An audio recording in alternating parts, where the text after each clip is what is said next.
Welcome to the dark side of the female psyche with Michael Tsarion. Here we will be delving deeply into those dark corners of psychology that few have the courage to acknowledge, the evil that exists within the female psyche. This series aims to offer you viable solutions, resources, and potent insights that can aid you in your rehabilitation and empowerment. But be forewarned, this is a series not for the faint of heart, nor is it for the easily triggered. Rather, it is only for those courageous women who realize the severity of the hour humanity is in. This means if you're going to listen to this series, you need to be ready to take self-ownership over your reactions and your responses. Because while women do hold the power to change the world, the state and quality of that change will invariably be influenced by how well a woman knows her own psyche, how beautiful, honorable, and dignified that woman chooses to become. If you are a woman who is choosing to willfully evolve, if you are a woman who sincerely desires to master yourself, your mind, and your behavior, then the information shared throughout this series will serve you well. Hi, Michael. Thanks for being here. This episode is titled The Phallic Mother, and we can start anywhere you'd like. Thank you so much. It's great to be back. And yeah, why don't we just dive right into the few slides? Mm-hmm. And maybe start there if you wouldn't mind reading those, Sarah. That'd be great. Sure. All right, so we have this quote from Erich Fromm that states, "The mother-child relationship is paradoxical and, in a sense, tragic. It requires the most intense love on the mother's side. Yet this very love must help the child grow away from the mother and to become fully independent." There you go. So right away, you see that a struggle is involved. We spoke on every program we've done so far that the first 7 years are this intense struggle, which can generate matrophobia and all these negs that we talked about. But that's not what this slide is talking about. It's not talking about negs. It's just laying out a simple, straightforward fact that where there is love, where there is attachment, life ordains this transition from the pleasure principle into the reality principle. And it's as empirical as it's going to get. If you try to subvert it, then you're automatically in the category of the terrible parent. And we focus on the mother because, of course, she has sovereignty over the child right from the moment of conception. It doesn't exonerate any male figure, naturally, right? But it certainly puts the focus on this mother-child relationship. But it's already tense because of this inevitable separation that's going to occur. There's going to be a change in the dynamic. Every week, every month, every year, the child is actually slipping away out of the hands of the devoted matron. So there's an intense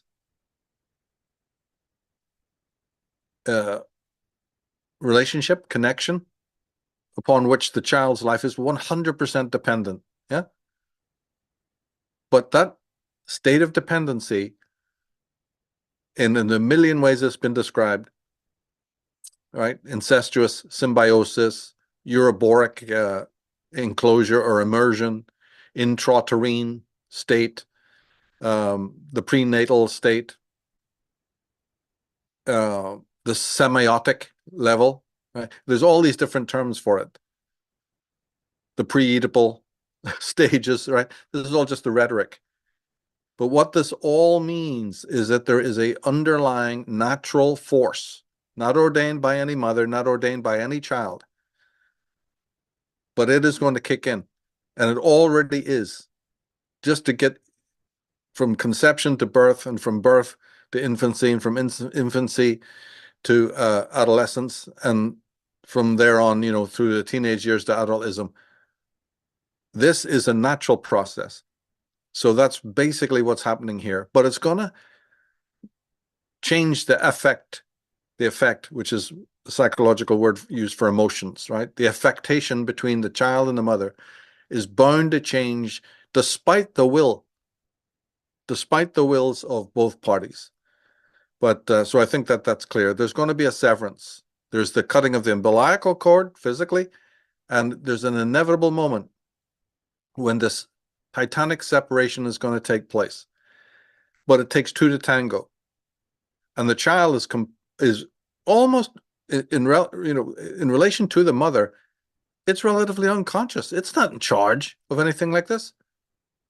In terms of superiority, the mother is in charge. The mother is the custodian. She's not just some biological animal sprouting out offspring. She's a cogent, intelligent grown-up who is in charge of this process of individuation, of differentiation. And we know that it can be very threatening. And that's a basic fact. It's a basic fact. And it's by degree. The woman who can overcome, the mother who can overcome that fear, that threat, goes on to become a goodly mother. But there's too many mothers in the world who just don't, who have no inclination to overcome it. And, maybe we can talk about those later. But shall we go on to the next one? Because there's a very important point to bring out, which is key to this podcast right now. A couple of slides that really bring out something vitally important. Nature versus freedom. Self-awareness, reason, and imagination have disrupted the harmony that characterizes animal existence. Their emergence has made man into an anomaly, the freak of the universe. He is part of nature, subject to her physical laws and unable to change them, yet he transcends nature. He is set apart while being apart. He is homeless, yet chained to the home he shares with all creatures. Cast into this world at an accidental place and time, he is forced out of it accidentally and against his will. Being aware of himself, he realizes his powerlessness and the limitations of his existence. He is never free from the dichotomy of his existence. He cannot rid himself of his mind, even if he would want to. He cannot rid himself of his body as long as he is alive, and his body makes him want to be alive. And that's a quote from Erich Fromm in his work, Anatomy of Human Destructiveness. Yeah. So this is very, very interesting now. This also brings us to an even bigger picture, which is often forgotten. This is more the phylogenetic aspect. But it contains the nucleus of something that's monumental for the whole of a person's existence, for the very essence of what it means to exist. And this also impacts this constant problem or issue of freedom versus determinism. That's always the rage. And it's always wheeled out again, in the endless debates between these atheists and their rivals. It's constant. And yet a half-wit, anyone, he's even got the basic understanding of anthropology should be able to solve it. And it's right here. It's been explained right here.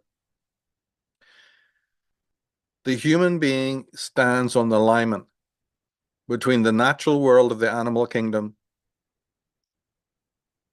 the natural order, in which there is no freedom. And then he, being the human being, is rooted in freedom. And in between these two states of consciousness is the matron, again, the mother, the matriarch, who represents the natural order, right, which is feminine, which is the nature, which is the biology. Call her the Great Mother, which is a classic one. And this is your starting place. This is the soil from which you're arising as a soul. But you pass through the mother, who represents that matrix, the natural order, and you find now that you're moving into the reality principle, which I call the solar world, following Erich Newman. And now you discover that you are not like an animal, that your behavior is free. And this quote is telling you about the tremendous price of that and the tremendous sense of alienation, because this is a kind of a greater separation, not just from your personal mother. That would be ontogenetic. This is phylogenetic. This is deeper even than that. You, as a being, are now separating from the natural order, which was your original home, the realm of instincts and the realm of determined behavior. The animal has no choice, in its condition. It remains as it is. It's locked into the instincts of the fixed world. But the human being has choice, and the human being has intelligence, and the human being has freedom underlying it. Now, of course, that's a miracle. This is something that if anyone out there wants to understand something like German idealism, you're never going to do it without understanding this concept of freedom, because it was absolutely central to the great idealists. They focused on what we have no time to focus on here, but they were focused on that transition. Hold on. Where is the blurred line there between the animal kingdom of nature and the human one? And suddenly freedom has emerged. Did somebody wave a magic wand? What force ordained it that man would be free and every other thing but man is not? You guys just want to, turn 2 pages over at once and carry on, all you scientists and materialists? You don't address the humongous elephant in the room? Where did this freedom come from? That's not what they would have called the first principle of philosophy. Well, the Germans made it the first principle, the absolute cardinal principle, the cardinal statement. This is how important it is. We're looking at it only in an instance. We talked about the separation of the mother and the child. Right, got it. Biology, everybody spots that. Everybody knows that. Everyone went through it. Of course you know it. But does anyone else realize the universal statement of what you carry on your shoulders as a human being?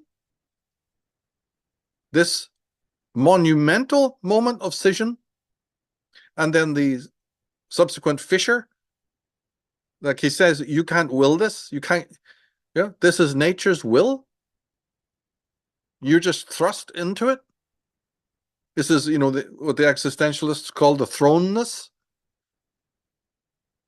And forever, the moment that you are born, the moment you take your first breath of life, there is now a massive crevice, a massive crevasse between you and that natural order. You'll always remain attached to it naturally. But you carry in your hands another torch, the torch of freedom, the torch of what it means to be human. These are 2 titanic forces on either side of you. How many people actually think about it? Give it conscious thought. You're no longer an animal to that degree. Now, the mother, of course, what happens here to the consciousness of the child is that the mother represents the backward-looking relationship with that nature, the place of origin on an archetypal level. She now represents the doorway, the gateway through which you've come. That's what the word baby actually means. It means gateway, from the gateway. And therefore she stands forever as the great Sphinx, the great matron, the great goddess, you see, through whom you passed. And she will always represent the doorway back to the natural. That's what this is saying. The mother, it doesn't matter about her will. It doesn't matter if she's a good mother or a bad mother. It doesn't matter. From an archetypal point of view, She is the great guardian, right? Whose image looms over the past. She is the means through which, she is the doorway, the portal through which you passed from one world into another. And nothing on this earth can ever change that. And many, many, many things are implied by this. But let's go on. Let's go on to the next one. It's the same refrain. Chthonic realm.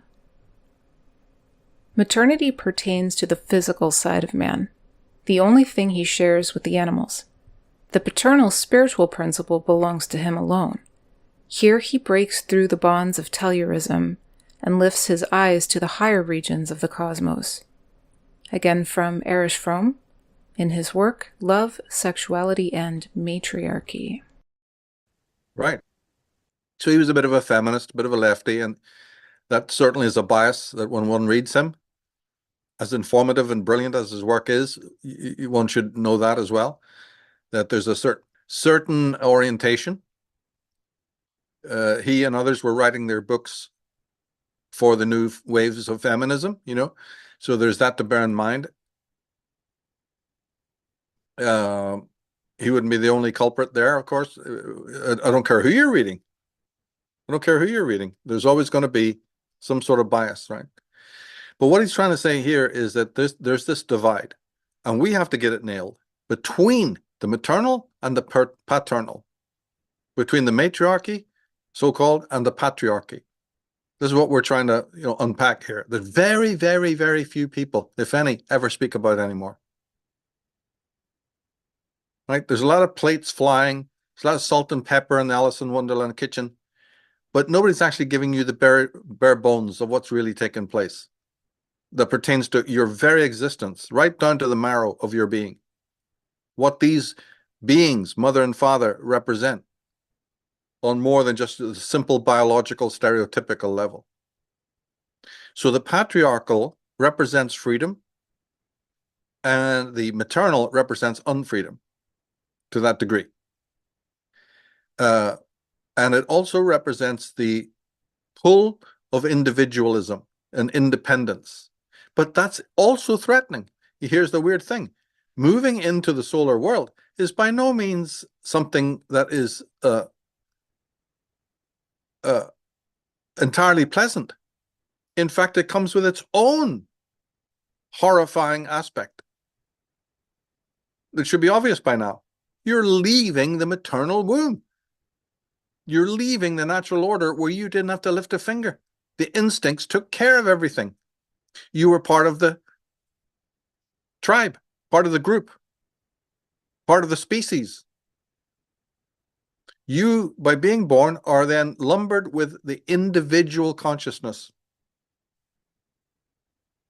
And therefore, with that comes a sense of deep loneliness and alienation.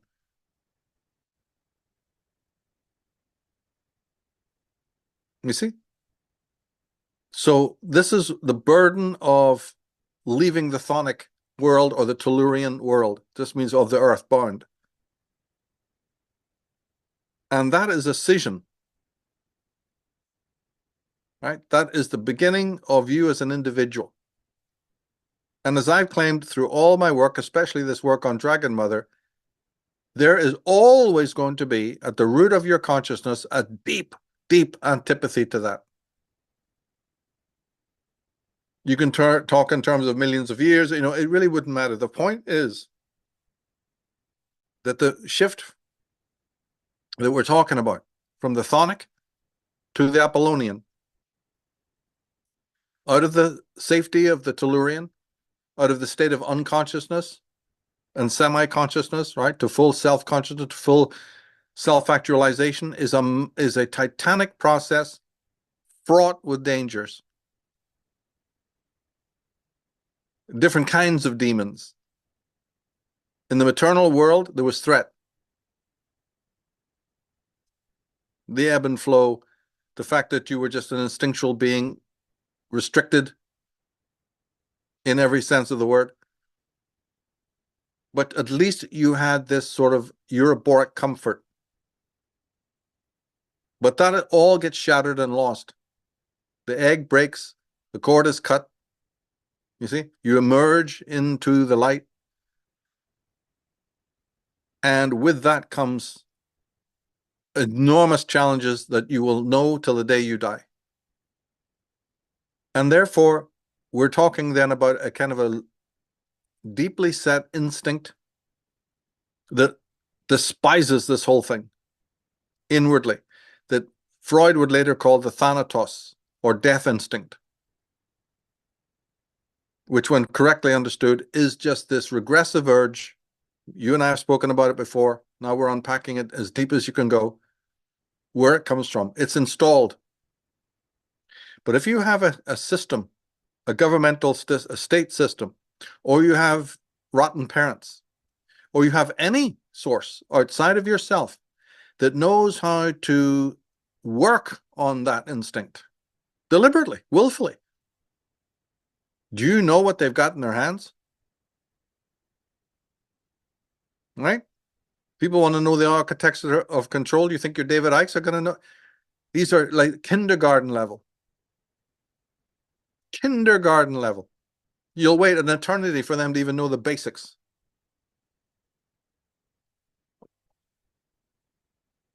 Of how these architects of control work it.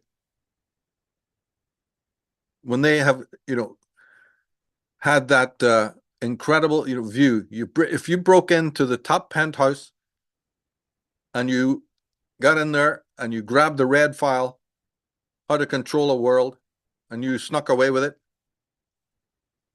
you know what it says inside there of how the controllers control your ass? It's all the stuff we're talking about right here. But let's go on to the next one. So we have some book titles here: Sexual Personae, The Art and Decadence from Nefertiti to Emily Dickinson, and The Alphabet versus the Goddess, the conflict between word and image. Yeah. So this thing about the Chthonic and the Apollonian, if somebody wants to follow that up, I just wanted to refer to two books that will help you, and that's these books.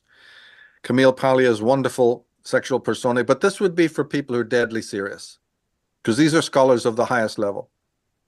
Now, there's many other books you could mention, but I'm trying to keep it contemporary for people.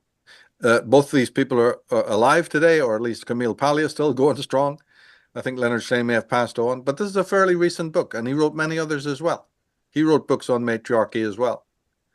So these are good starting places. Get the audio books, get the Kindle, whatever, and you will be amazed. These books dig into this one particular area of the Chthonic versus you can even call it the Dionysian, versus the Dionysian versus the Apollonian, or the Chthonic. Chthonic means of the earth, of the soil, of the mud.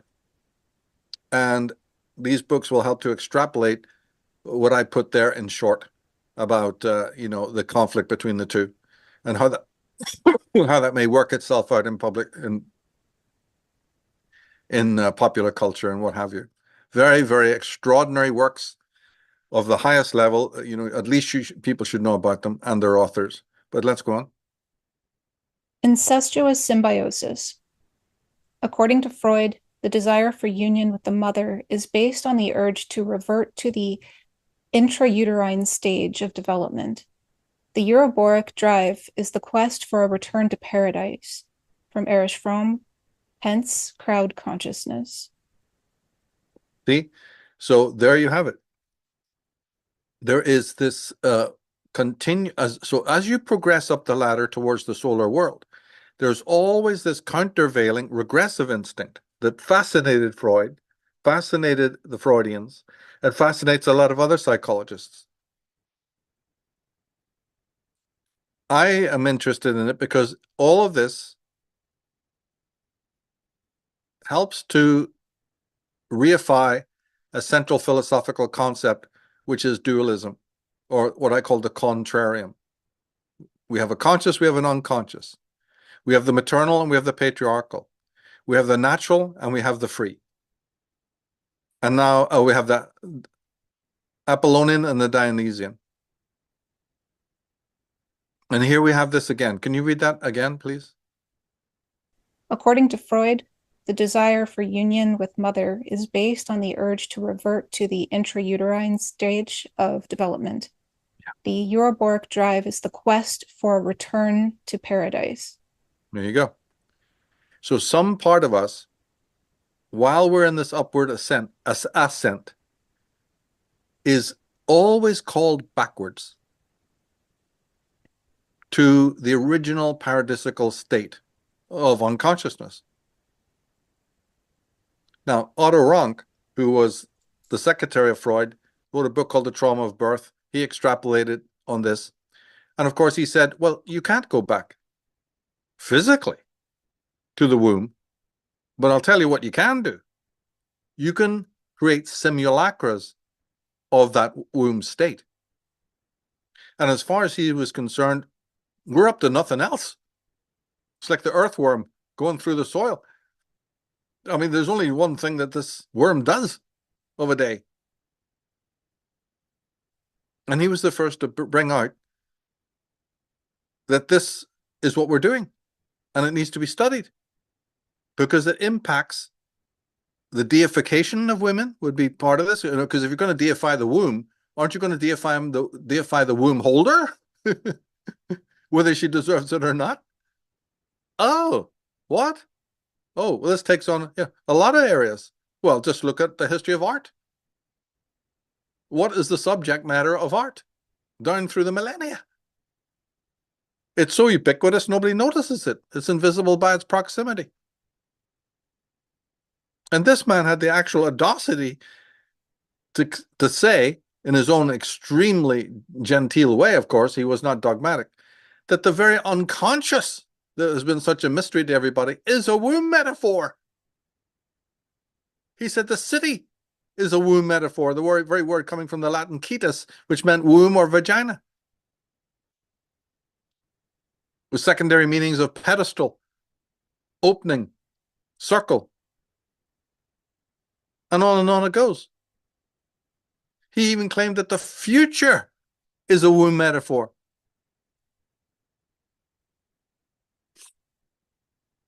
And just what? What? No, nobody else had even come close to any of this.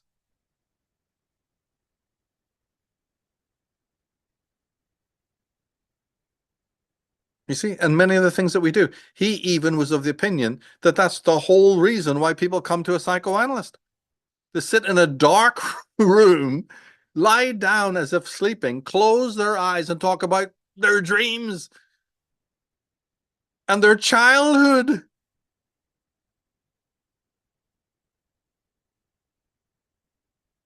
And he says the psychologist is as much caught, the therapist is as much caught up in the fiction of it as the client.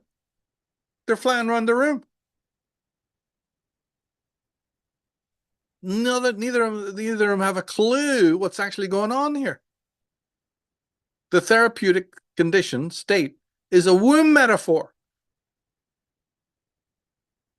So as far as Rank is concerned, it's not that these things may not assist you therapeutically. Well, of course, you take your car to the car wash. Well, I'm sure it's going to get clean. You go through the whole fucking process, right, of sticking in the coin and sitting a while. Yeah, okay, look, it's going to, all right. Did we dust off some of that neurotic misery? But his perspective, this utterly incredible man's perspective, pulled back from the canvas, you see, to notice something extraordinary. You can't go back to the womb physically, but that ain't going to stop anybody. So the other world, the supernatural world, where the pagans were into it just as much as the Christian is. Go ahead. Now it's up in the womb of the sky with the great parent looking down. This company of angels. Just happens to be a perfect womb metaphor, right? A return to paradise. A return to the happiness that was denied you. A place of plenty, like Valhalla. The great cauldron of plenty. And maybe there's even a goddess there. In some cultures there is. What the hell is going on? But you just want to keep it real sort of simple here. The ascent itself comes with challenges. And one of the challenges that you'll never erase from your mind is the backward pull, the lure of the abyss. And as I'll repeat again, those who are in control, the puppeteers who know of this, can just kick back at their desks, put their feet up, and anytime they fucking want, they know how to control a nation. They know how to control a world. They have their fingers on the pulse. And they can create their stadiums, and they can create their arenas, and they can create their dark theaters with movie screens, right, where you become unconscious as you watch a film and a program. They got 100 ways to stimulate this paradise syndrome, as they call it. And in many cases, even the desire of a teenage girl, they're getting younger and younger, to have a child of her own is motivated not by anything more than a need to return to the womb. But you don't do it personally, but you do the next thing. Just keep breeding. Haven't you returned to the womb? Haven't you become an infant yourself in order to give birth to an infant? Isn't it the perfect disguise to become infantilized yourself? And the whole world then will treat you with these kid gloves. And you can now encircle yourself in motherhood. I'm not making a judgment about it. I'm just pointing out the facts. It is an absolute perfect way. But whether or not you're going to raise your child as a true independent individual or not, or whether it was just to help broker this deep desire in your own self to retreat from the reality principle unheroically.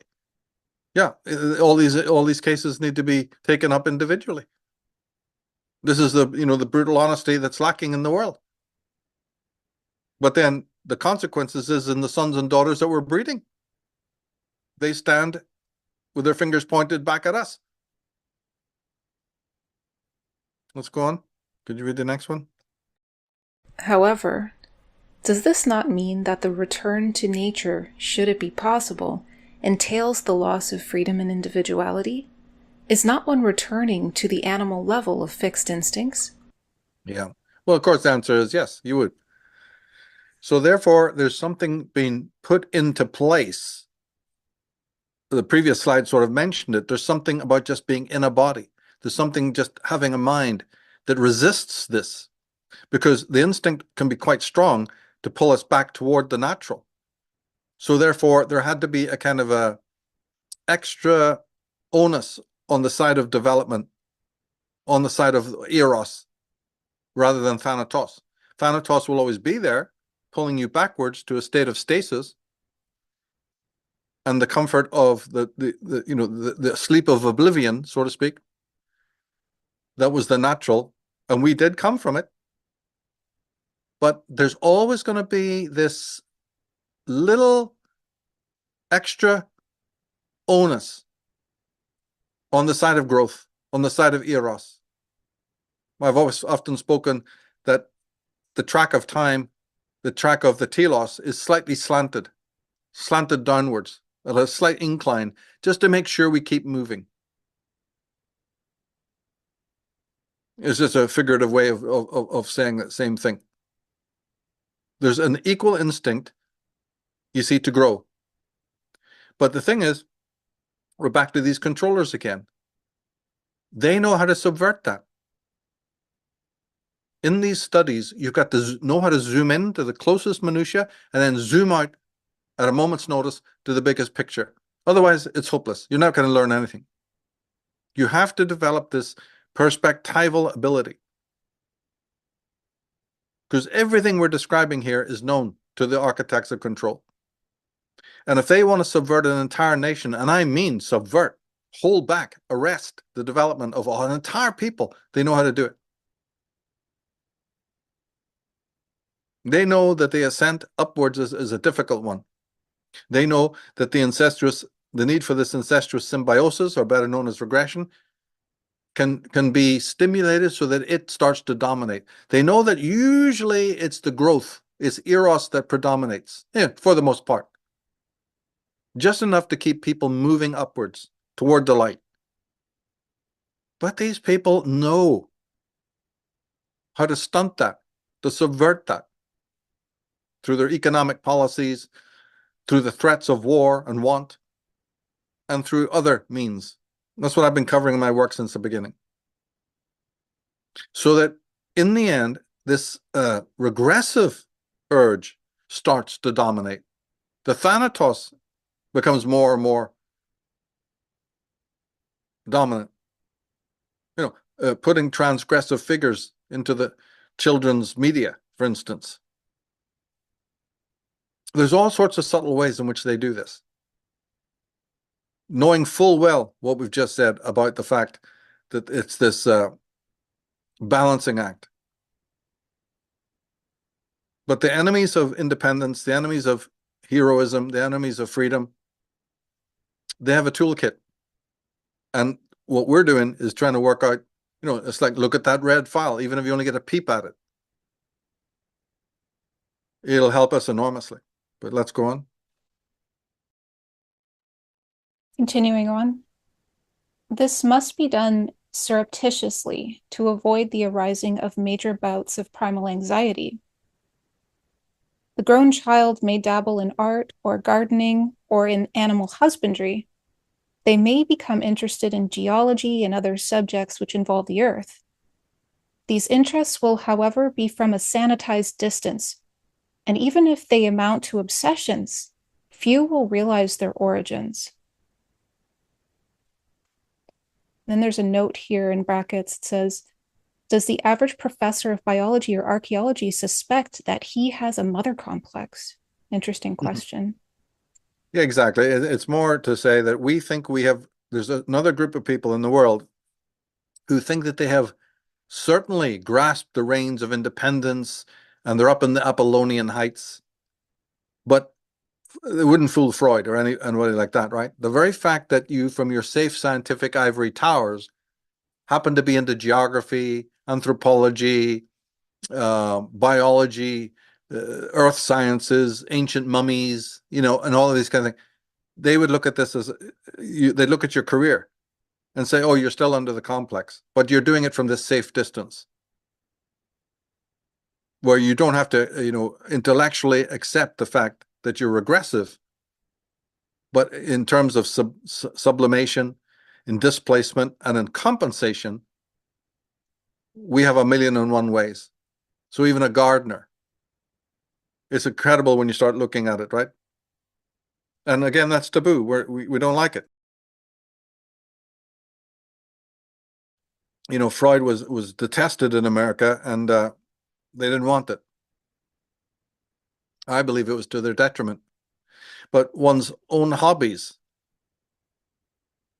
one's own interests, I thought I have to throw that in as a way of now, again, it's not a judgment. It's not saying that if you love trees and gardening, that there's something wrong with you. This is just the way that one looks at it. There may be a person who has a simple interest in the ancient past. There's those people who love to just head down to the jungle and study ancient primitive peoples, things like that. And not one of them will ever stop in their entire life to think about the psychological profile or typology of that. And I think that's to a detriment. I think you should. I think it's something that, but again, I understand that only certain people would ever be fascinated in that. It's just the way it is. But let's go on. The Apollonian realm. To the extent to which the child emerges from the world, it becomes aware of being alone, of being an entity separate from all others. This separation from a world, which in comparison with one's own individual existence is overwhelmingly strong and powerful, and often threatening and dangerous, creates a feeling of powerlessness and anxiety. As long as one was an integral part of that world, Unaware of the possibilities and responsibilities of individual action, one did not need to be afraid of it. When one has become an individual, one stands alone and faces the world in all its perilous and overpowering aspects. And in parentheses at the bottom, we see it says, Eigenwelt meets Mitwelt. Sure. So here we are again with the threat. We said there was threats from the natural world, and now there's threats from the popular world, the social world, the culture, the Mitwelt. And the key word there was anxiety. So we're surrounded in, I've got 2 programs called The Dark Roots of Anxiety on Unslaved. So anxiety comes with the territory. The simple move into the world of freedom from unfreedom is causing anxiety, as we said. The ontogenetic separation from one's mother causes anxiety. The first steps up the ladder towards independence and individuality, they're saying right here, causes anxiety. The drag backwards is something you always have to be fending off. That is going to cause anxiety. And all this by what they call the latency period,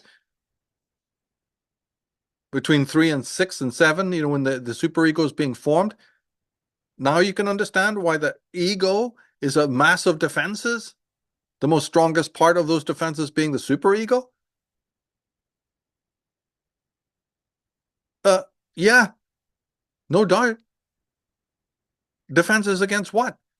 These 2 polarized forces, the titanic forces of the external world and the titanic forces of the internal world. And your little ego crushed in between the 2, doing its best to fend off these 2 forces so it doesn't collapse, so it doesn't get overwhelmed, because it does have power of its own. But it's a perpetual struggle.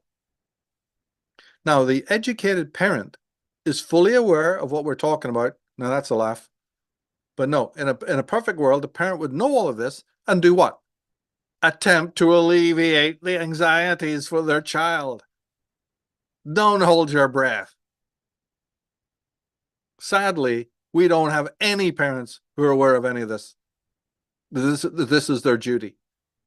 They were steeped in it when they were young, and as far as they're concerned, this will build character or something. They're not even, in fact, what are you talking about? They're piling on the anxieties. They're making it even worse. Everything we're talking about is an ontological condition. This comes with just the territory of being born.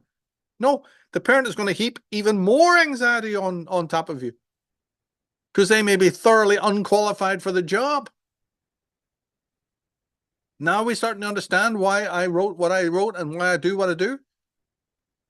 It's bad enough just being born. The ego is already under this level of stress. Then, later on, when somebody has become completely exhausted, they turn to the East. What do you think the East is? It's the biggest industry of the paradise syndrome. Kill the ego. Learn how to numb your mind. Turn off the individual. Selfhood is a great crime, great sin. Be like the Buddha.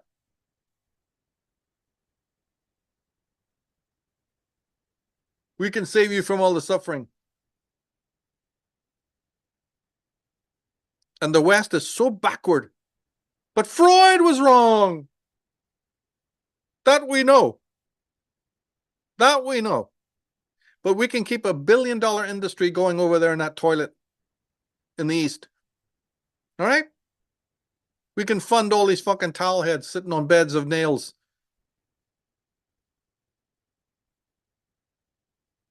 These fucking snake charmers. They're laughing their heads off. They can't believe how the Western man is that dumb. They see that they see you coming.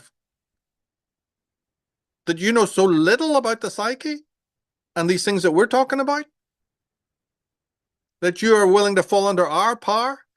And for millennia, we have refined these techniques of auto-hypnotism. Oh, and you actually think it's all holy? You're actually bowing to us? save me from being a self?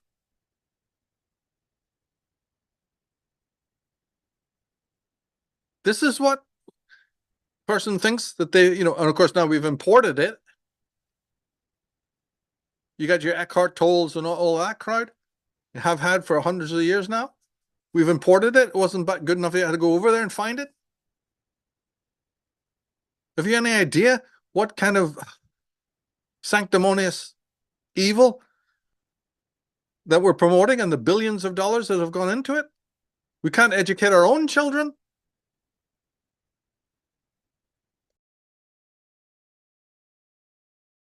The colleges and universities are rotten to the core, but we can fund the East. We can now, you get on the web, new rising sect of non-dualism. Does anything I've said so far look like non-dualism is the situation to believe in? And yet this thing has millions of subscribers, millions of believers.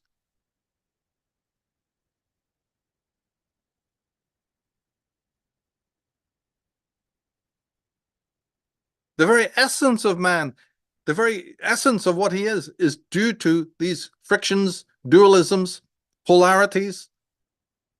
And yet he's talking about non-dualism. Have you ever seen anybody under control, mind control this bad?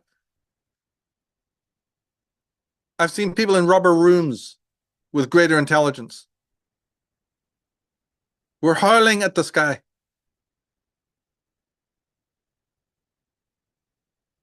You see? And the average Joe who doesn't know anything about this has to experience it all. Give money to these coaches, to these programs, to these seminars. Spend hours and hours listening to them on YouTube and whatever. Maybe even paying money.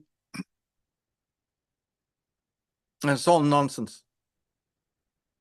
And they don't even think about the forces behind it.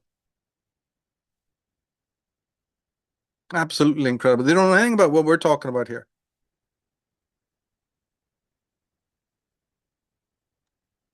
Well, it seems as though this isn't spoken about at all, to be honest with you. I mean, nobody, like you've mentioned, I mean, Freud has basically been nixed in the West. No one speaks about Freud.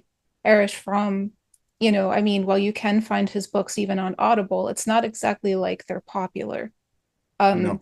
So these topics aren't being spoken about, but it seems quite obvious as to why this is the case, because this is knowledge that can help a person tap into a road that could teach them how to develop experiential wisdom and to individuate. So it seems quite obvious as to why this information is ridiculed or even memory hold. Mm-hmm. Yeah, agreed. Absolutely. But let's carry on. We have only a few left, and they may emphasize a couple of the other sub-themes. Sure. This division from nature was the main thing I wanted to talk about, but there's a couple of other sub-themes that we should bring out.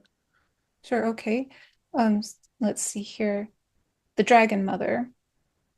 Raising her young, the woman learns earlier than the man to extend her loving care beyond the limits of her own ego to another creature, and to direct whatever gift of invention she possesses to the preservation and improvement of the other's existence. Love, care, responsibility for others are the creations of the mother. Motherly love is the seed from which all love and altruism grow. But beyond that, motherly love is the basis for the development of universal humanism. From Erich Fromm, and that's in his book, Love, Sexuality, and Matriarchy.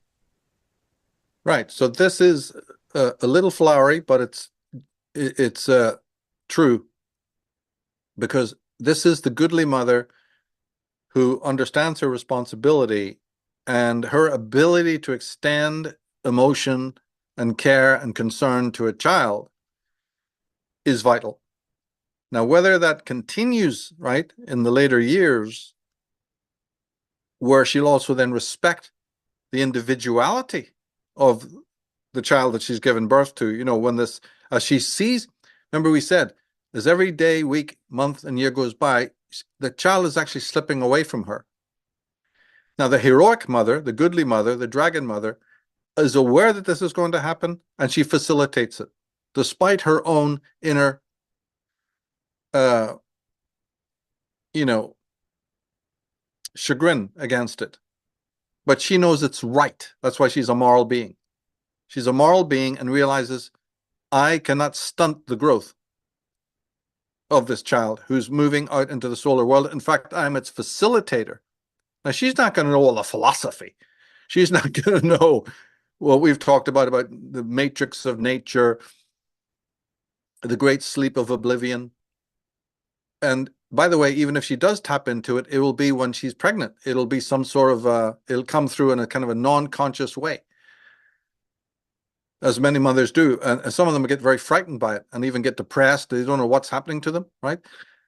As this voice starts speaking through them, there's a lot of archetypal things go on, obviously. That comes with the territory. But she has this little germ, this little ego germ that she is raising. And she is the all-powerful goddess figure here. And she does, whether she realizes it or not, represent these universal powers. And so, therefore, she's the custodian of the emotion of love or the emotion of hate. It's all based on her own autolog. It's all based on her own self-schema, right? And then it becomes an issue, like I said earlier, is she just giving birth to something that is really irrelevant to her because she herself needs to return to the womb? Because this would be a big one. And even if she is, can she overcome that and say, well, yeah, I see that in me, but I'm going to countermand it by learning things, by knowing things about what's going on here, and making sure that my child is not just thrown to the wolves, not just sticking them in state school. I'm not just going to, just neglect them on another level, and I'm not going to be threatened by their growing individuality. All of that. Let's go to the next one. In other words, she's accountable. She takes responsibility for the whole process. Woman idealized. Woman at this stage is the repository of all culture, of all benevolence, of all devotion, of all concern for the living and grief for the dead. Yet the love that arises from motherhood is not only more intense, but also more universal. Whereas the paternal principle is inherently restrictive, the maternal principle is universal. The paternal principle implies limitation to definite groups, but the maternal principle, like the life of nature, knows no barriers. Yeah, now this is even more flowery. And I did mention that Fromm was somewhat of a feminist.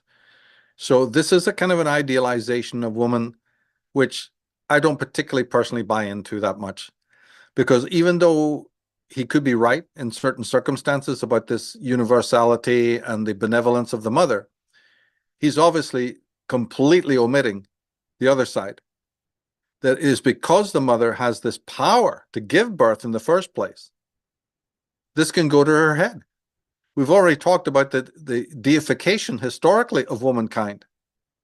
Well, this is a woman's moment to really bask in that deification. Then he's omitting the inevitable feeling of resentment toward the child. Why? Because of the child's independence.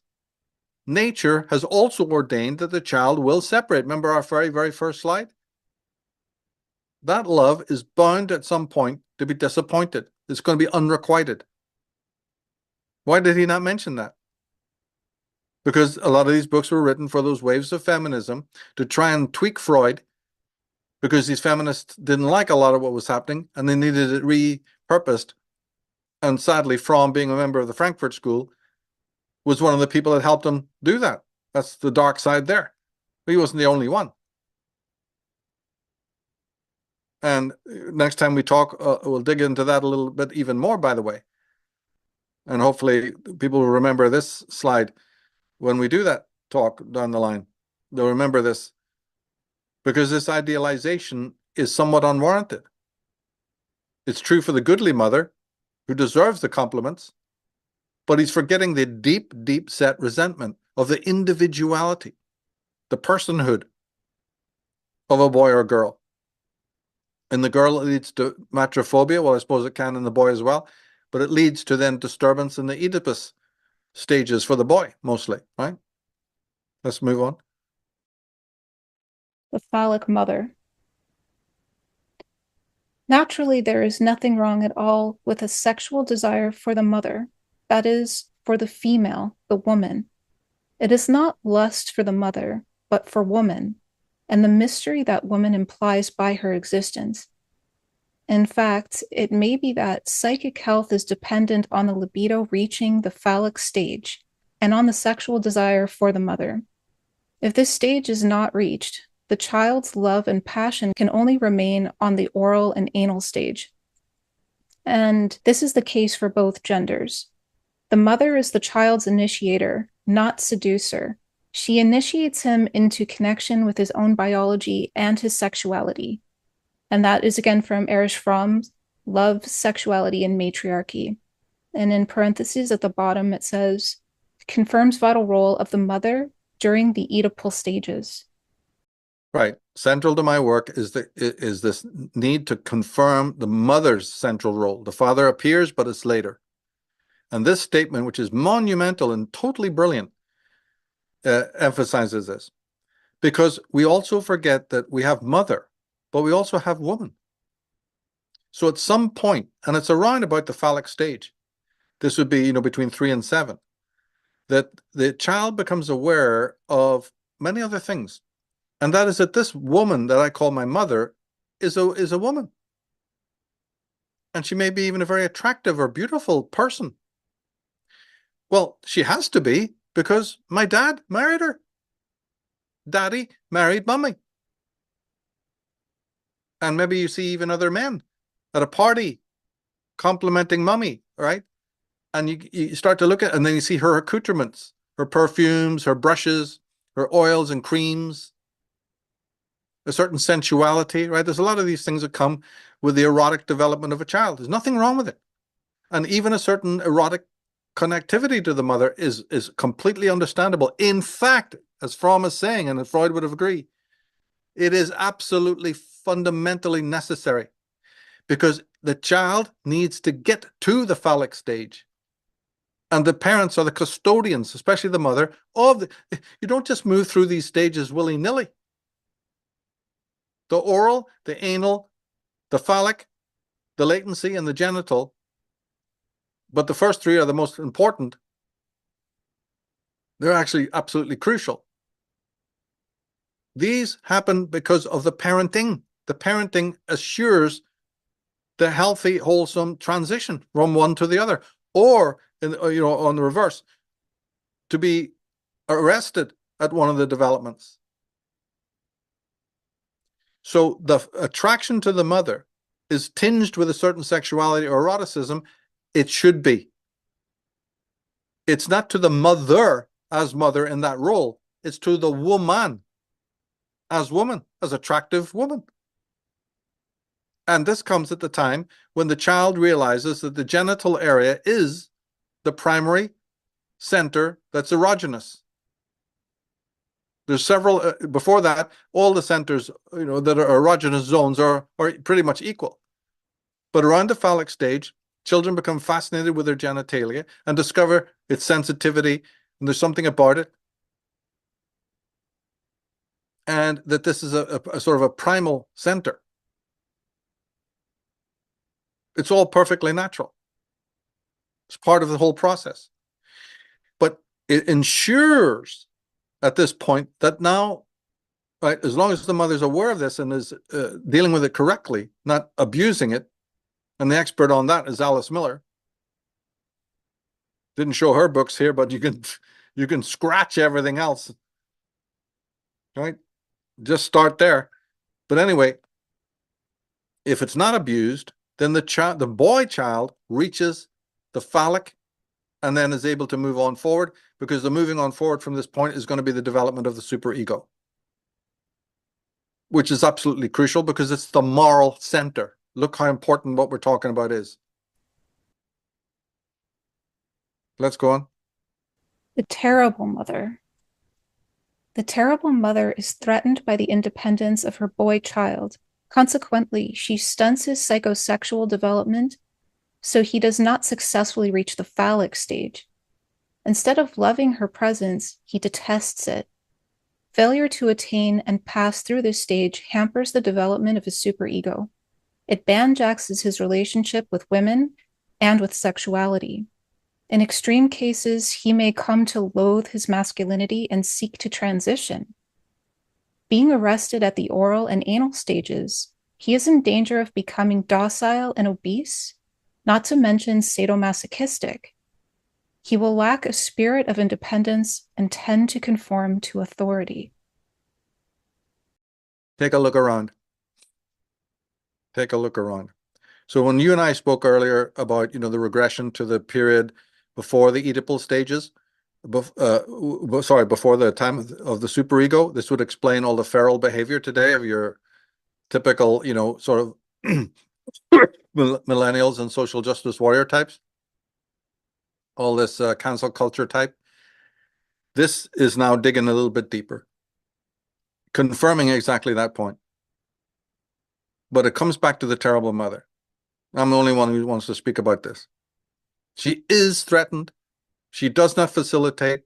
She has given birth for the wrong reasons, and she has absolutely no intention of letting go of the child.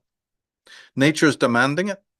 The patriarchal world is calling, so you scream blue murder at the patriarchal world. Down with the evil, down with the patriarchy. And you get a bunch of, just clan up with a bunch of other hysterical types, usually very unpretty women who are all monsters. And more importantly, on the individual level of your own, constellation, family constellation, you enter into the 7-year struggle that I've always talked about, that will malform the superego. And the type we're talking about here is just one type. It can go way wrong. Just under that heading of sadomasochism, have you any idea how long it would take to unpack that? I'm just giving a tiniest little hint here. But certainly the obesity, certainly the docility that's been noticed by other authors and journalists. We got a podcast on Unslaved called Death of the Grown-Up. Absolutely just horrific. People listen to that. Death of the Grown-Up. Our podcast on Unslaved. People should check that out. Oh my God, it's rampant. It's epidemic. People are noticing it. But does anybody know the cause? Does anybody has registered, the inhibiting factor, the culprit, the criminal?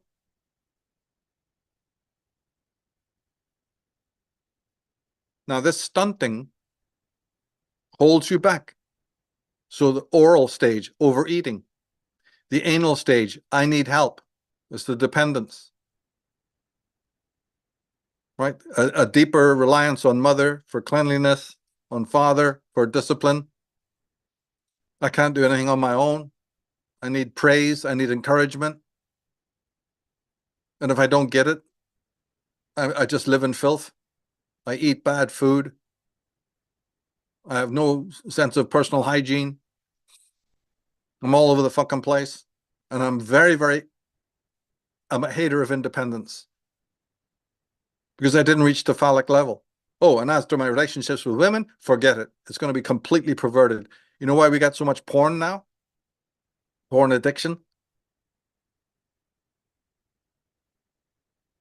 Everything we're seeing in society can be explained along these lines.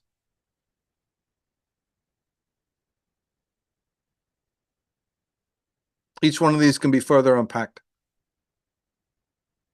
But the main thing is here that the person reaches the superego, but that superego is held together by, safety pins. Huge parts of it are just flabby, useless. This is a moral center. And remember, the superego's main dictate is to adjust you to the external world. Well, that's why these guys are not. Why all the feral behavior? See, people would always contradict me and say, but Michael, you're wrong. Sure, the classic definition of the superego is to obey all rules and to fit in and be accepted. But these characters are going around breaking statues and smashing windows and throwing stuff over people, rolling around naked, sitting on the road. They're disobeying all the, you got to be wrong. Well, you didn't hear me correctly. If the superego is impaired, then that function will just spark away and nothing's going to happen because the person has regressed way, way before it. They're arrested at these earlier stages. And that can't happen without bad parenting. It just can't. But you see, as Alice Miller said, you don't break the fourth commandment. Our parents are deified. They can never be wrong. And in that lies a deeper pathology.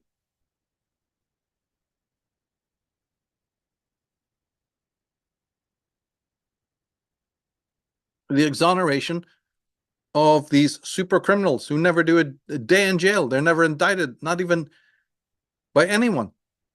There's no way. Yet the casualties that they've created are all around us. All these broken souls.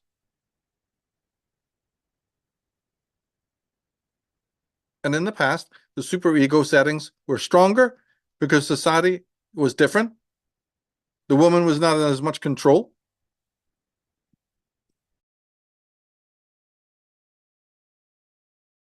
But now that the welfare state has come about and women are controlling, don't even have to have a male figure around, what we're talking about is going to spiral completely out of control. And I am saying that the result of it is empirical.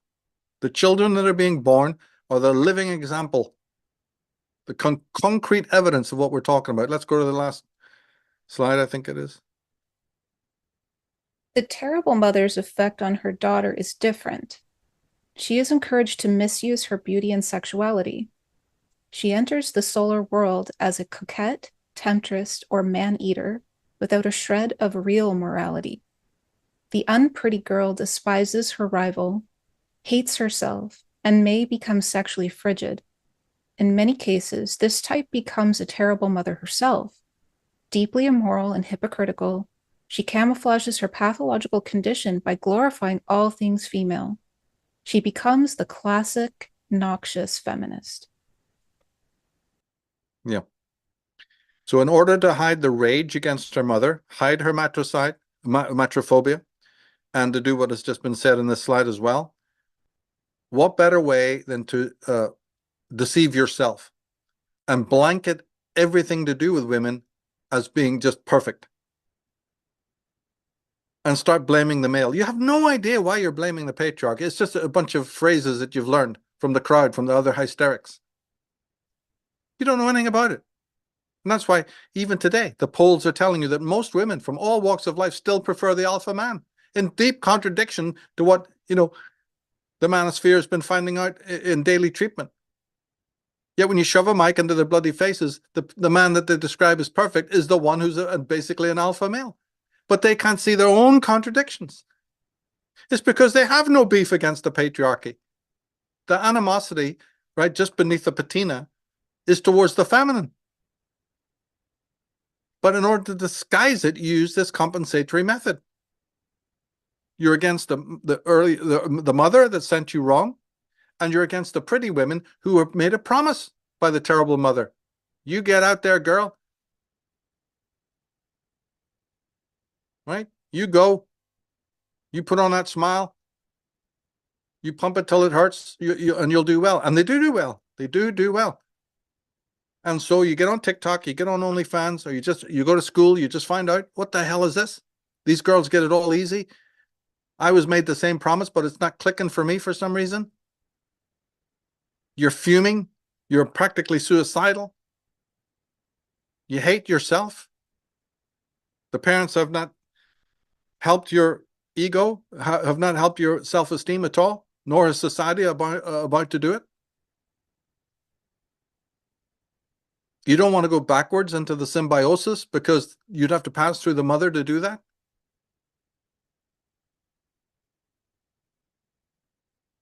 right? So it's just party from morning to night. Get what you can. Just to anesthetize the hurt. But the trouble is, today you have, social media where the pretty girls go on there to rub it in. They get their high and their kick out of showing themselves, right? And getting a little personal enjoyment out of showing the, ugly women, hey, look at me.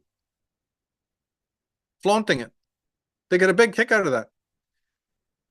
The unpretty girl goes on there to test the waters. Well, I know I'm not super pretty, but I wonder, am I a 5 or a 4? Am I a 3? Am I a 2? Am I 1? Let me go check. So they become addicted to it. Testing the waters to try and alleviate anxiety, and all that happens is anxiety goes through the fucking roof. And both sides are equally addicted. One to showing off, and the other to testing the waters. Just how bad is it? Am I getting the clickbait? Am I making money? And the woman goes around. This is womankind today. This is womankind today at all ages. It's not a pretty picture. And none of them are taking responsibility to change, because then they'll turn around and talk about women being superior to men. This ultra feminization. They're not going to take any criticism. But these are deeply contradictory people. 10 minutes ago, right, they were claiming that you're fat shaming them. Now, after they're taking Ozempic, they're taking all the pictures of them being obese down from their own social profiles and looking slim and praising that. And trying to distance themselves from the time when they nearly, canceled people and went absolutely hysterical if you dare talk about them being overweight. And they even had some of the top pop icons celebrating the fact that they were overweight, that this was a new beauty statement.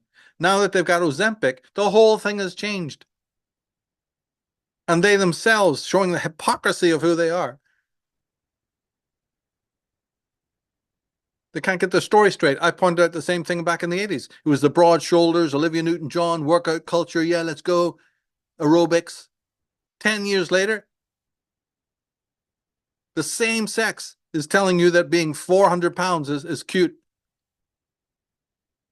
This is the same sex. Nobody put a gun to anybody's head. And yet, has anybody noticed the schizophrenia in that? The deep hypocrisy? And then you're going to be listening to these people on other panels telling you about the worries of the world? But I'm worried about the people themselves not being able to even notice the obvious contradictions. But they're going to blame men for their contradictions in the patriarchal world? I'm going to trust that kind of creature to troubleshoot something that they've never even contributed to, when they don't even see the absolute contradictions in their own world? And now they're doing it again? I can't count the celebrities, right, who are grossly overweight and pumping that and screaming in the face of anyone, getting them deplatformed and pilloried, doxing them if they should, make some cracks or jokes. These people today have been discovered in the last lot of months to be removing all their pictures from those days now because they're slim. And now the whole gig has changed. But somebody else has to notice the hypocrisy there. They're caught like fucking deers in the headlights in their own hypocrisy. Sending out two different images to the world. Sending two different images to women. Because in the days when they were obese and they praised that to the nines, do you know what the damage they did to young girls who then went on to gain weight and think it was okay? Do you realize the cost in health by sending out that message? Are they taking responsibility for that? The thousands and probably even millions of women who lost their figures and got diabetes and whatever else, and are plunged into misery and God knows what else, all these other syndromes, because they looked up to these celebrities who lived in this contradictory fashion and have taken zero responsibility for that? Then why would I want to listen to that group of people if this is their record?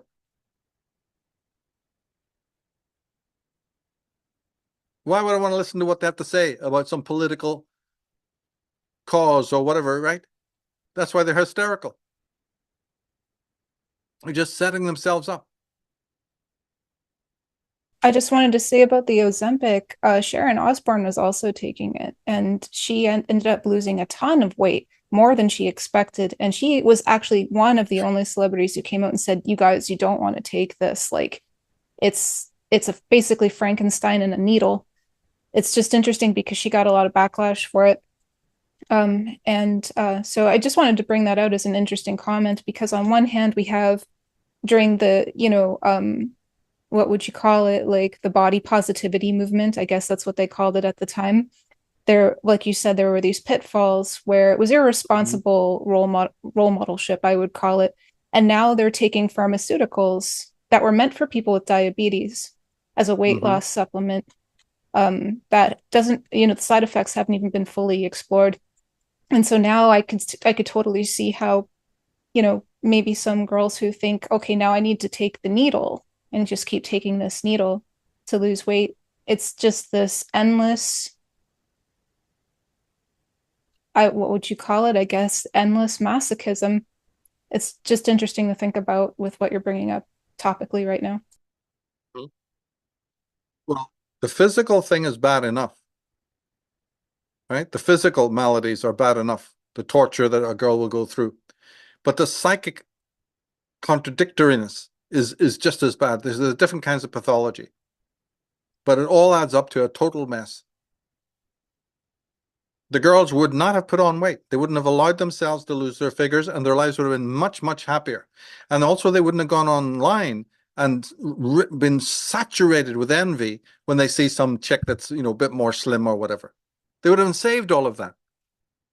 They wouldn't have polluted their own daughters, allowing them to pick out on the worst kinds of foods. But these celebrities at the top permitted it, told you to fire back belligerently at anyone who shamed you, right? Which is nothing just more than a bit of crack humor. That's all. It should have been allowed for centuries. But these politically correct, absolutely, triggered idiots dominated the narrative. But the thing is, my main point is, how come nobody from within that movement is noticing the contradiction? Why does it have to be from outside? A bit of humility would be good, a bit of self-reflection. But see, that tells me that they're not introspective. They're uber fucking hyper extrovert, and they don't linger anymore. There's no consolidation. There's no lingering. There's no introspection. There's no contemplativeness, for them to notice the error of their own ways. It's just not there.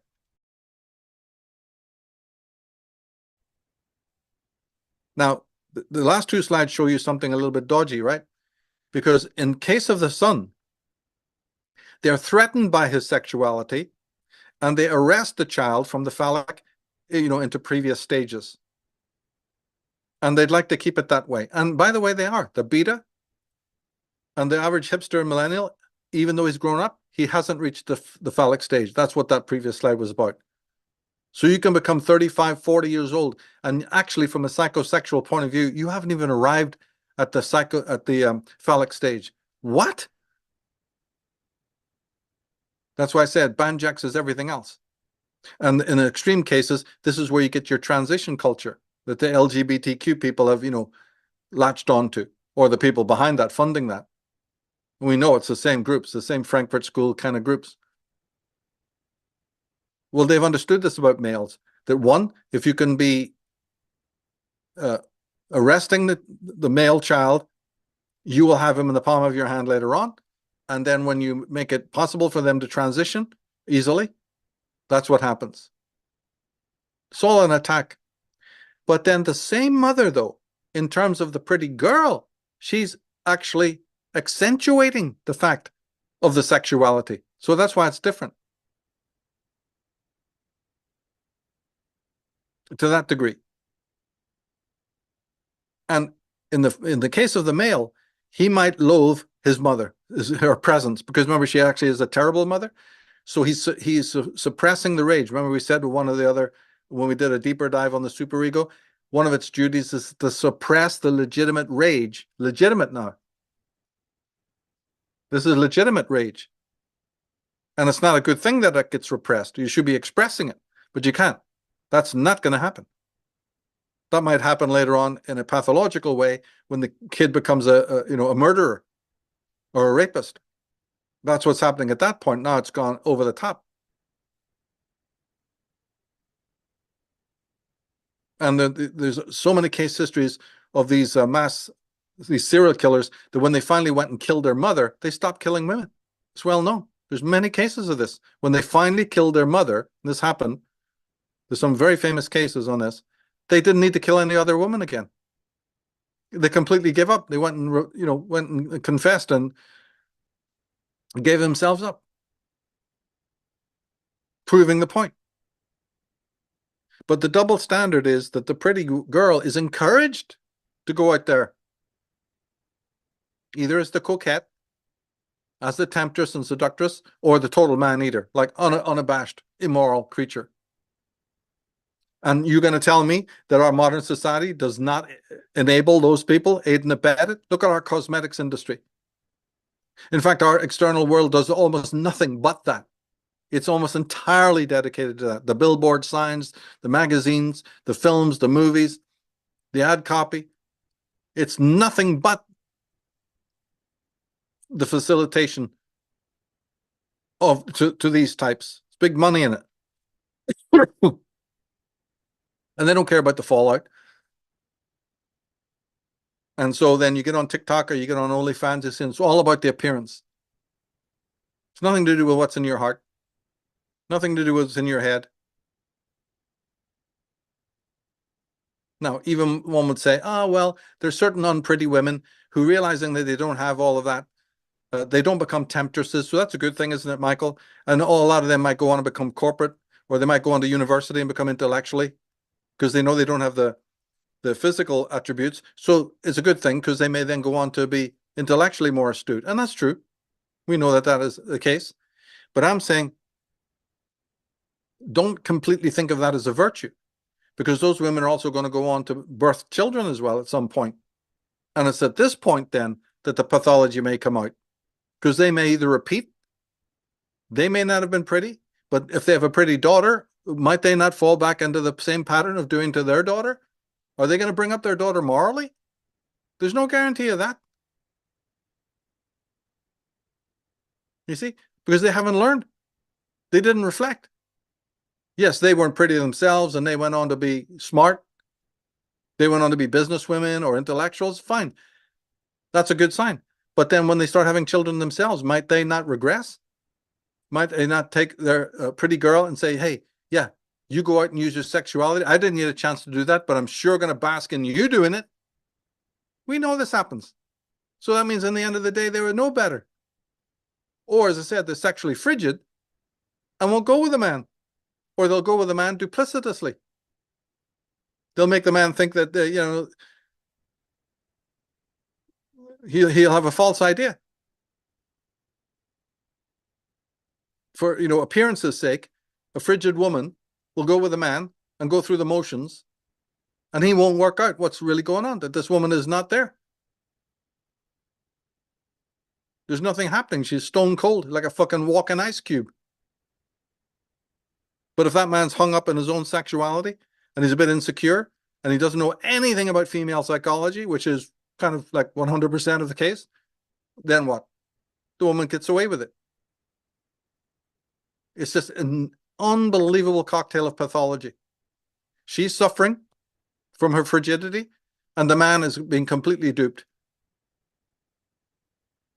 Or he's a man who, on some sort of level, at some point after a few years, does get the picture that I'm not satisfied, she's not satisfied, and then he gets the roving eye. And then we have this. Then we have divorce, we have courts, because he isn't being actually satisfied. And at some level, maybe somewhat semi-consciously, he twigs it that this is kind of cold. He has no idea the truth of the matter, because he doesn't want to study these things. Remember, Freud got it all wrong. I don't want to study no Jew guy from Austria. No. But that still doesn't mean that there can be a feeling. And then he starts now chatting up. If he's a school teacher, he'll start chatting up some of the students, the women. Do you know how the skyrocketing cases of women seducing young boys in their schools? And then when they're asked, they go, well, I wasn't satisfied at home by my husband. And why was that? Is that your attempt to dodge responsibility? Your husband didn't satisfy you? You don't know that that could be because of you? And who's going to believe that anyway? You expect us to believe that? And that made you seduce an 8-year-old boy in your class? This is your cop-out? With all the dating sites that exist and all the nightclubs? You're seducing an 8-year-old and a 12-year-old kid because your husband didn't satisfy you? This is your answer? And if the man said the same thing, do you know what society would do? To a male teacher goes, well, my wife wasn't satisfying me, so I seduced an 8-year-old girl in my class. What would happen to him? They'd skin him alive. But the woman walks away scot-free with people understanding, well, there you go. We blamed the man. Okay, that was the universal get-out-of-jail-free card. So tell me, is the individual more insane than the culture, or is the culture more insane than the individual? That, the culture is permitting this. It's lost its fucking compass. And then who benefits? The criminal goes free, right? If there's no guards, the criminals run free. Nobody's there to accuse them.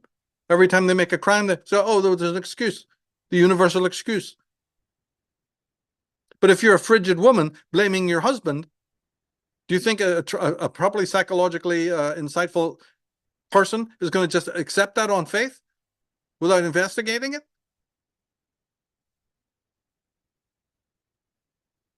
But remember I said, when these things happen, the superego is impaired. In the man, right, who's been arrested or in some other way messed up, because this thing about arresting your development before the phallic is only one aberration that can happen to a child. We're just talking about one. It's a very common one. And in terms of the girl, right, being assisted, having her being encouraged to be a sexual temptress is only one way of violating a girl. We're only talking about a couple of cases here. There's many others. But in any case, when either of those two things are done, the superego is weakened in both cases. That's the main thing. That's the main thing that is the common denominator in both cases. The sexual temptress is an immoral creature, a femme fatale, one of the most dangerous things walking on the planet. And the male, he's a beta. He's a lost soul, riddled with resentment, full of self-loathing, incapable of intimate relationships with anybody else. So when Big Brother comes down and says, hey, we got a Chinese bot for you. We got some virtual reality sex. You into it, mate? You want to plug in your coin? Oh, yeah, that's for me. Yeah, it's a big problem these days, like where guys will basically just masturbate 24/7 and siphon out all of their life force energy and will to live. So they're already betafied.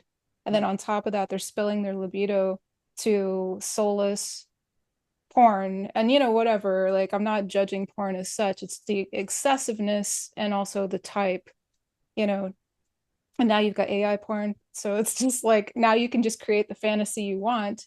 So why would you want to live in the real world when you could just, eventually this will be probably ubiquitous, just type in a prompt and say, this is the fantasy I want, this is what I want, and then it just spits out the movie for you. And like you said, eventually it will be put into physical form through robots. So I mean, why live in real life when you can skinwalk being in real life and have like a veneer of it? Yep, I could see it. That's right. Yeah. And as I said, these two are just the most common.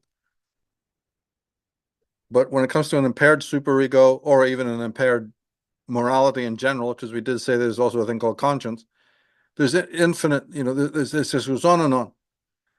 But one of the these ones, as being absolutely crucial. And then the most important thing, as we started with, this concept of the ascent into freedom and the deep responsibility of the human in general to that. That it's a precarious thing. It needs to be really handled reverently and gently, with a great deal of omnipotence. Always remember the scope of what we're talking about, the preciousness. There's really only one school of philosophy, that's the idealists, who brought this out.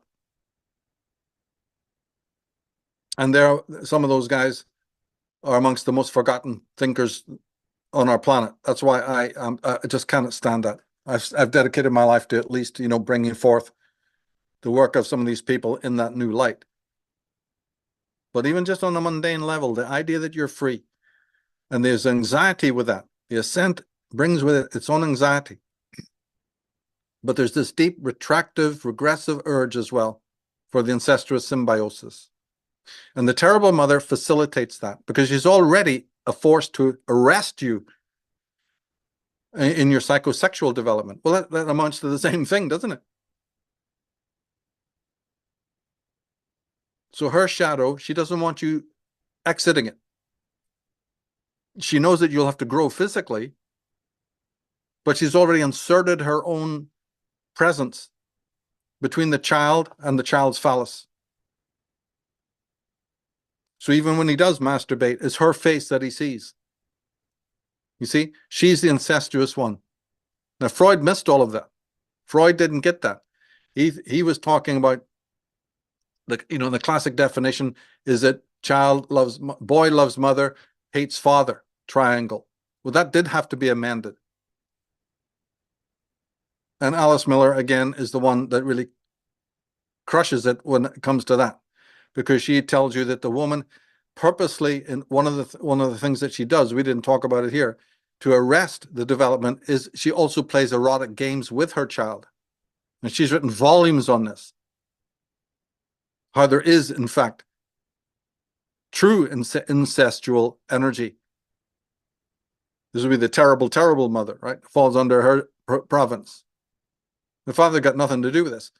And what comes out of that then is this becomes the smothering, incestuous mother in full-blown way. And therefore, the father's world is a haven. You and I have spoken about that before. That now for the male child, he indeed wants to enter into the cooler, more structured world of the father out of this. Because he just, his soul is overcome with the Medusan energy. But you see, don't forget too, that can backfire as well. Because if it turns out that when the son, in fact, in this case, even the daughter, turn to the male for exactly what I just said, and they don't get it, they're going to detest the male, aren't they? So the terrible mother wins hand down. If I turn to my father to say, be the chivalric man to come to my rescue to save me from the witch, from the ugly hag, from the terrible mother, but I find out he's a fucking simp, or he's in orbit around her will, or he's deadly frightened of her, he's not wearing the pants at all, you tell me how I'm going to respect the father and the father's world. So that boy who's been arrested now is very likely to want to transition later on. He's going to become a homosexual straight off the bat. Or asexual. But he's certainly not going to want anything to do with his own father. And therefore his superego will be banjaxed. And the girl is the same. I turn to father to save me from this mother, this terrible mother who's living vicariously through me, who doesn't care about me, she cares about my appearance. And in all cases, it's a case of what I have, not who I am. It's not about being, it's about having. The sexual temptress, young, pretty woman goes into the world to have more. The beta man right? As you said, just sits in his basement, just purely receptive. He's no longer a lover of independence and individuality, so he's just on the receiving end of everything. A pure dependent, isn't that the same thing? He's judging himself entirely by what he can get. None of these people are interested in actual being, which is the idea that's behind freedom. Freedom leads to that. You taking responsibility, you feeling heroic, you contributing to the world. But it says, back to the point, if the father looks like he's a simp and isn't rescuing you from the mother, you'll turn against him as well. And the son can become ambivalent sexually in order to hurt his father. Hey, Dad, I'm not like you. I'll drive you to suicide, right? I'm not the son who's going to take over your business. I'm gay. I know that hurts you. Actually, I'm not even fucking gay. But I'll say that I am, and I'll follow the trend because I know that'll hurt you. Because you hurt me. I needed to get to the phallic stage. I needed to get to the latency in the genital phase. And you prevented it. My superego is going to react now in violence toward you. And if it turns out that the father is also a bit abusive on top of that, he's insisting that the mother can do no wrong, that's bad as well. Oh, and by the way, even a worse syndrome, now that we're on these little sub-syndromes, we might as well bring this one up. If the mother goes out of her way to paint the father as a dork, and you mentioned this before yourself, to the child, both boy or girl, well, there you go. The child is now bound to hate the male sex, hate everything to do with the male world. Even though they are forced to enter the solar world, they're going to do so as transgressives, because the terrible mother will always present the father in a demonic light. And this is one of the key ways, the main way in which you get the hatred of patriarchy. This, of course, is highly ambivalent for the girl, because in one breath, mother's telling the pretty girl, go in there and seduce men. Well, in that case, then I need the man, don't I? I need him to be my audience. But at the same time, why would I want somebody who I hate his guts to be my audience? Well, this is where the twisted logic, this is the kind of woman you find out walking in the world, ready to seduce any man that comes along, but inwardly absolutely hating them, would tear their fucking eyes out, and hating them for their own sexual urges. Man objectifies woman. Oh yeah? Do you know who owns all the magazines in which the women are there in their skimpy gear? There's not a man on any of the boards of any of them. And this even goes back in history. But men objectify women. Men are so this and men are so that. While you going and flaunting it all around, your entire raison d'etre of existence in life is to seduce and to have. But behind it is a boiling hatred, you see? And you don't notice the contradiction in yourself? The furthest you get to psychology is going on Jerry Springer,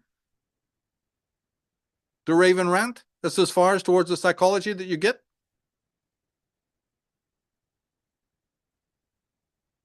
You're satisfied with a culture and a society and communities that are riddled with everything we're talking about? That's completely satisfying to you? You can just drive through it, no problem. It's okay. It's all right. Girls covered in tattoos, piercings, tribal symbolism, pink hair, living under bridges, fuming with hatred. They don't even know till they've forgotten what it is that they even hate. Thug love, which is absolutely epidemic. The thug love is exactly what it said. Seduce the tough guy, but know that his behavior is so reprehensible that later on, when you hate him, you have him to say, well, that's man. I have him as the representative of all men. Oh, nice going, nice try. Yeah, if I'm going with some biker or a drug dealer, then I can easily say all men are horrible creatures because you purposely, deliberately surrounded yourself with some of the delinquent types so that you could pull that stunt off because you're so self-deceptive and you avoided good men and maybe even hurt them deeply. when you did meet one, and that already is in a myriad way. The way those women treat a good man is a laundry list of techniques. And luckily, MGTOW and Manosphere has learned a lot. Some of these things, primitive as they are, they have at least learned that much of some of those techniques, and they're wise to it, and that's a good thing. And they're a little bit cautious. You know, don't marry a woman like that. Don't entertain them. Don't spend money on them. Yeah, I'm all for that. Good. Wake up. It's not the answer, but at least it's part way to an answer.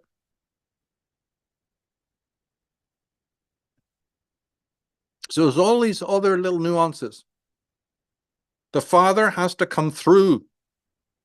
But can he do that? Can he see his own wife as a terrible mother? Does he have the insight? Because if he fucking doesn't,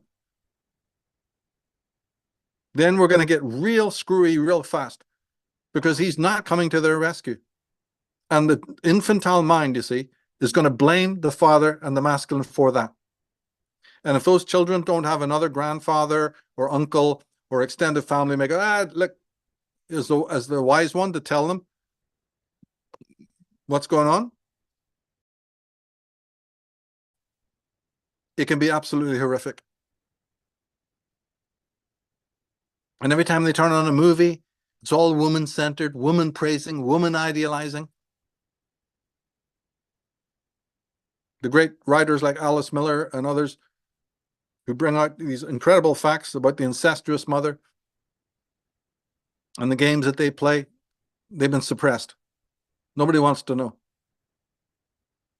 Hans Kohut and other psychologists who maybe touch upon this. Nobody knows about them. Nobody cares. And yet it's going to reach a breaking point at some time. I mean, we're not that far away from it. As you've pointed out, with the terrible mother, there's this suppression of the male son. So the suppression of the hero, the suppression of goodness, individuation, and this enhancement or encouragement of the toxicity in a female daughter.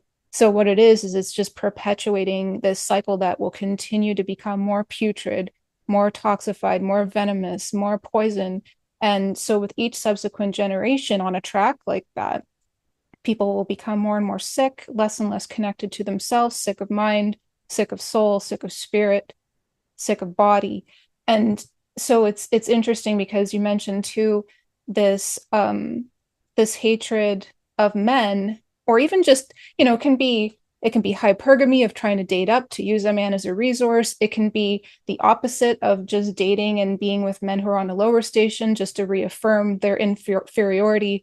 But this avoidance completely of the good man, of the virtuous man, of a moral man, where if they were being the ones breeding, if it was their sperm that was inseminating these eggs, we would see, especially with a good mother, a dragon mother, a mother that wants to see her child become an individual and encourage that, we would see more health, we would see more self-accountability, we would see less of this sickness that we see through the media, but also, of course, throughout the individuals within the culture who have bought this dog and pony show, we could call it.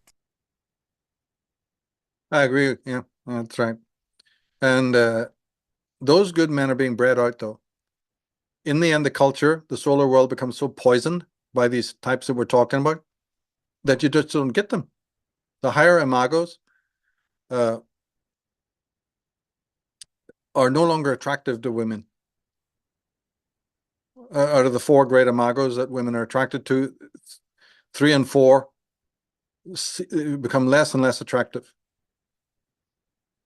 And they finally, number 4 is almost bred out completely. And 4 is who? Sorry, just for the audience. Well, these would be the wise ones, the psychologically wise, not just your normal intellectual, but those who have that psychological insight and who are morally very, very good. These are the higher moral, superiors. So the woman will keep on going for constitutionally moral inferiors, right? Somebody that they can control. And of course, they will decide what kind of men enter into the world, right? If the good men will be bred out because the women don't even go near them, don't breed with them, don't want them. You'll soon, what we're seeing right now is exactly that. You either get the chivalric male, who's the one I told you about, who's in orbit around the female will. Now, he may physically look like a male, strong male, but he's not psychologically at all like that. Or you get the feminized male. These are the types I talk about in Dragon Mother, you see. And they're under the sway of the terrible mother because they haven't learned how to discern. And so they're terrible, they make terrible fathers, which is no help at all. But basically in life, even if they're not married, they have this idealized, you saw that Erich Fromm there. He's idealizing the female way beyond what is actually empirically the fact. He didn't mention the resentment. He didn't mention the endless syndromes that pregnant women have.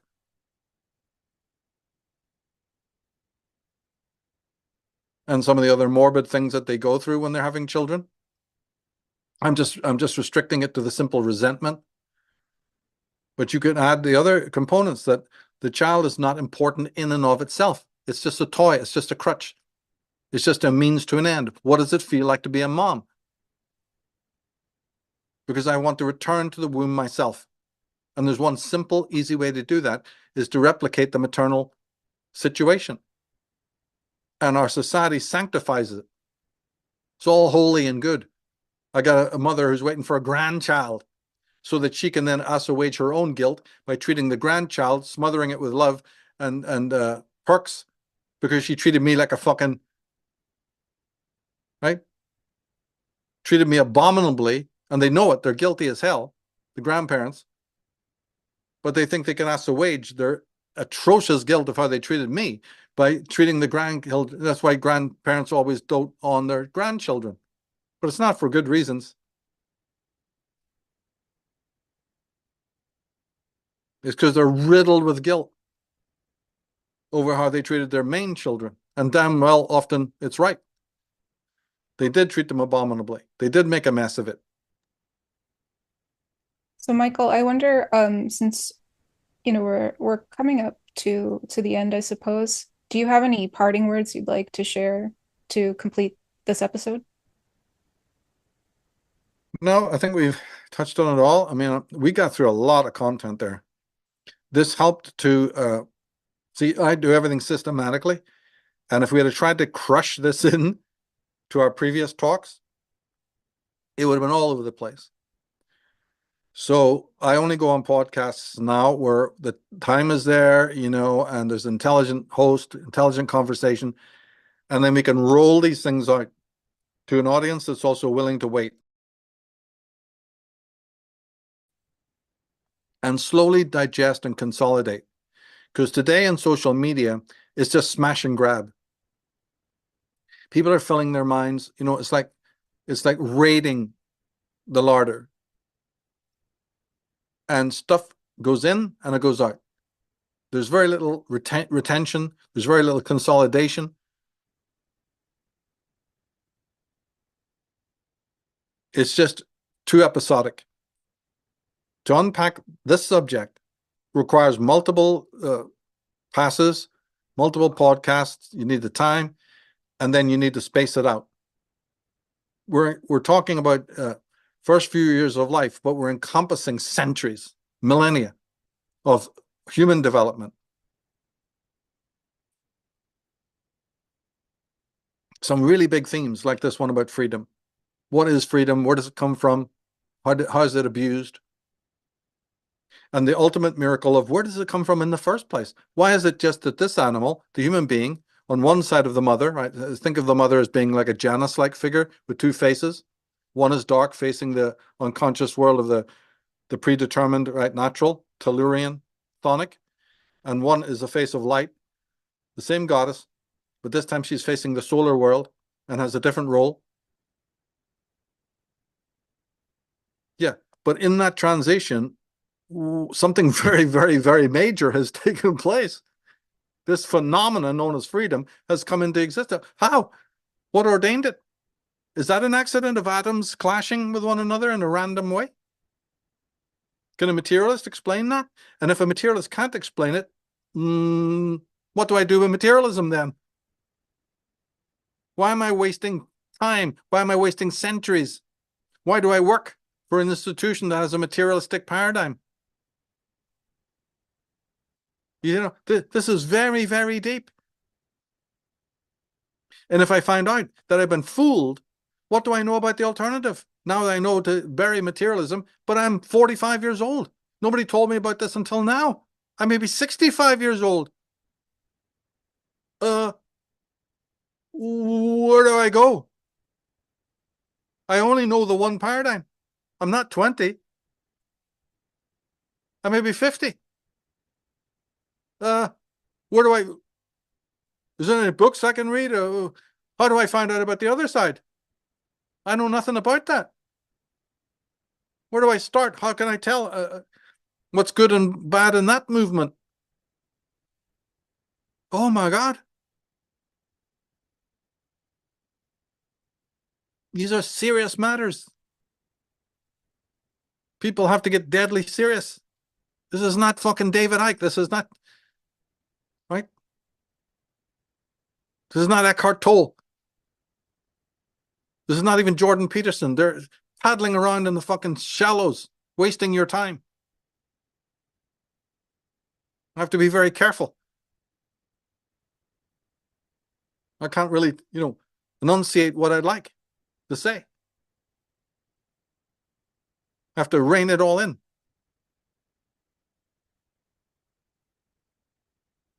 Been trying to do it my own way for nearly 30 years now or more. And the studies go back even further than that. This one we're talking about right now is the oldest study I was involved in, really, if you really boil it down, especially when it comes to intensity and passion.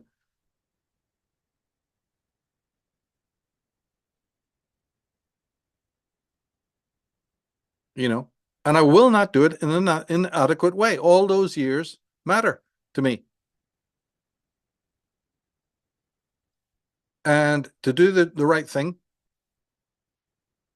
to get this information out, has to be done reverently, has to have justice done to it. So what we're doing right now is exactly that. And I'm bloody glad for it, that we're able to get into this, because it's not possible on other platforms. You'd be amazed.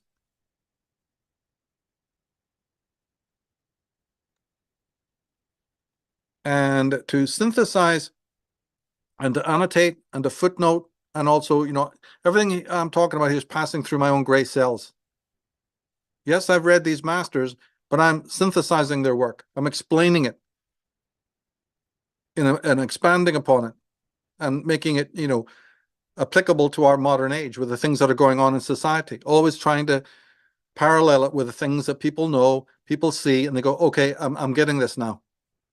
Because otherwise this can be a little bit too highfalutin. The beautiful thing is that it's not detached from the headlines, from things going on right now. This Trump derangement syndrome, a lot of things can be explained by everything we're talking about. Everything. The whole internet generation, the social media epidemic.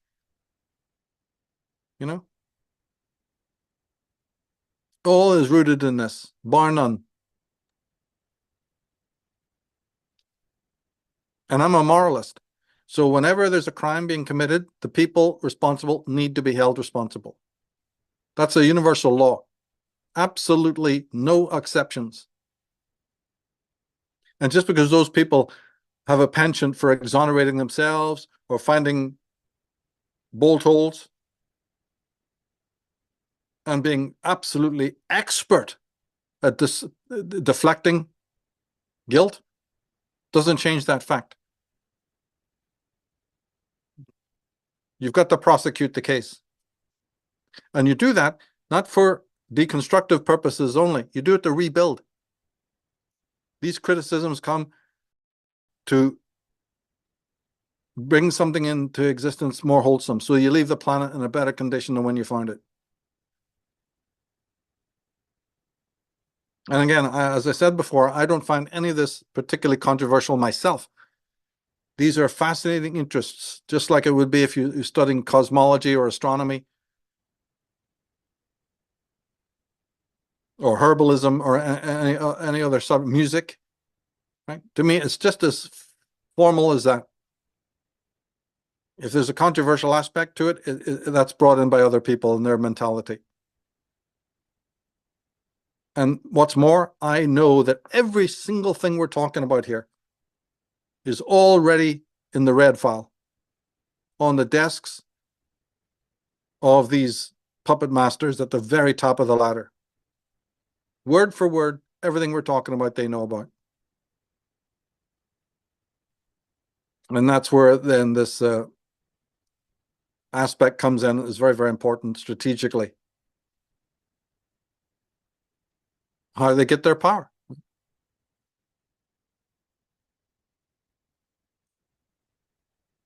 And I think of this as holy work. The next time, if you allow, we can expand upon another couple of points we didn't bring up here. This one was crucial to bring out this question about the ascent to freedom. But there's another very, very important area to delve into that, again, needed its own time. So maybe next week we can go into that, Yes, I'd like that very much. I like where things are going. And this is, as somebody who's been following you for years, this is how it works. You gotta let Michael cook. You gotta let the man cook, because, like, in all honesty, it piles, right? And the picture comes into form. He's painting each episode of this, of Unslaved, like everything Michael's saying, the picture comes more and more clear into view. So I just want to thank everyone for listening and thank Michael for being here. And I'm really looking forward to the next one. Thank you. Thank you very, very much. And with that, we bring this episode of The Dark Side of the Female Psyche to a close. There's still more to come in this series, so be sure to subscribe and turn on notifications to be notified when the next episode is ready. More social media accounts may be added in due time. If that interests you, bookmark willfullyevolvingwoman.com and check back periodically. If you would like to follow Michael and learn more from him, you can find his works through the following channels: dragonmother.org, femalepsychology.org, and, of course, michaeltsarion.com. Michael also hosts a weekly podcast with David Whitehead. You can view the Unslaved podcast by becoming a member through unslaved.com or via the Unslaved Substack, substack.com/@unslaved. I'm Sarah DeHaven, and on behalf of Michael and myself, thank you for being here and thank you for listening. See you in the next episode.